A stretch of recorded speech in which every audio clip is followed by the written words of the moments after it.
म कोतारिएको छु। सदियौँ पहिले ती नङहरूले जति बेला मेरा नङहरू गुलाबी नै हुने गर्थे। एक सदी बितिसक्यो, तर ती कोतारिएका दागहरू अझै पनि मेरो छातीमा यसरी टाँसिएर बसेको छ कि मानौ त्यो सदी पहिले होइन, भर्खरै चिथारिएका दागहरू।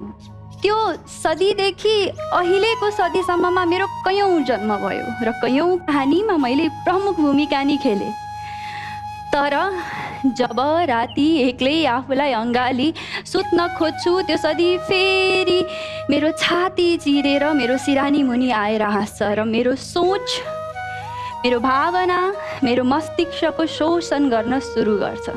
अहिले पनि कहिलेकाहीँ ती नङहरू मेरो आँगनमा देखा पर्छन् र म तर्सिएको जस्तो नाटक गर्छु, जबकि म भित्र एउटा युद्ध चलिरहेको हुन्छ। मानौ म नाङ्गै छु र मेरो आत्मा चिच्याइरहेको छ, कोही त बचाऊ, कोही त बचाऊ।